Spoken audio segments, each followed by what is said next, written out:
Hello everyone, আপনাদের সাথে আছে আমি নাজমুল। আমাদের আজকের আলোচনার বিষয় সেন্টিগ্রেড তাপমাত্রাকে ফারেনহাইট তাপমাত্রায় রূপান্তর করার ফ্লোচার্ট। তো এই কাজটি করার জন্য অবশ্যই আপনাকে সেন্টিগ্রেড তাপমাত্রা এবং ফারেনহাইট তাপমাত্রার মধ্যে যে ইকুয়েশনটা আছে সেই ইকুয়েশন সম্পর্কে জানতে হবে।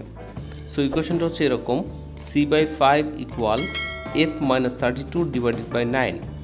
এখানে সি বলতে আসলে বোঝানো হয়েছে সেন্টিগ্রেড তাপমাত্রা এবং এফ বলতে বোঝানো হয়েছে ফারেনহাইট তাপমাত্রা।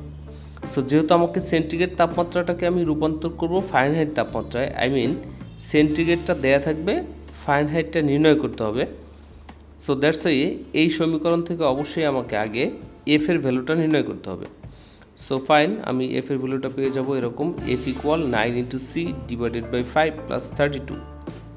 এই সমীকরণ থেকে এই সূত্রটা আমরা পেয়ে যাই, রাইট?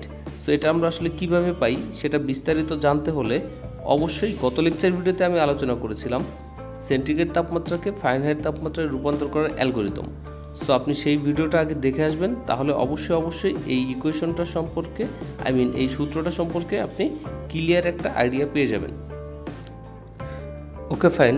সো যেহেতু এটা আমাদের সূত্র, অবশ্যই এই সূত্র থেকে আমরা ইনপুট ভেরিয়েবল এবং আউটপুট ভেরিয়েবল নির্ণয় করতে পারবো, রাইট? সো আমাদের ইনপুট ভেরিয়েবল হচ্ছে সমান চিহ্নের ডান পাশে যেটা থাকে সেটা হচ্ছে ইনপুট ভেরিয়েবল, আর সমান চিহ্নের ডান পাশে একটাই ভেরিয়েবল আছে সেটা হচ্ছে সি। সো আমাদের ইনপুট ভেরিয়েবল সি, অ্যান্ড সমান চিহ্নের বাম পাশে আছে একটা ভেরিয়েবল এফ। সো আমাদের আউটপুট ভেরিয়েবল হচ্ছে এফ। Okay fine. সো এটা হচ্ছে আমাদের অ্যালগরিদমটা। সো অ্যালগরিদম জানা থাকলে ফ্লোচার্টটা করতে সুবিধা, দ্যাটস ওয়াই আমি অ্যালগরিদমটা একবার দেখে নিচ্ছি।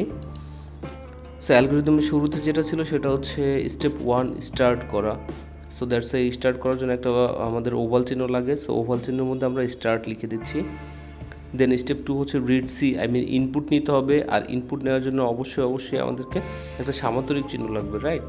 সো সামান্তরিক চিহ্ন নিব, যার মধ্যে লিখে দিব রিড সি। দেন স্টেপ 3 হচ্ছে ক্যালকুলেশন পার্ট। সো ক্যালকুলেশন করার জন্য অবশ্যই আমাকে একটা আয়তক্ষেত্র লাগবে। সো দ্যাটস একটা আয়তক্ষেত্র নিব, যার মধ্যে লিখে দেবো calculate F equal 9 × C divided by 5 + 32। Then step 4 হচ্ছে প্রিন্ট করব, আউটপুট দেবো, আর আউটপুট দেওয়ার জন্য অবশ্যই আমাকে একটা সামান্তরিক চিহ্ন লাগবে, রাইট? সো একটা সামান্তরিক চিহ্ন নেবো, যার মধ্যে লিখে দেবো প্রিন্ট এফ।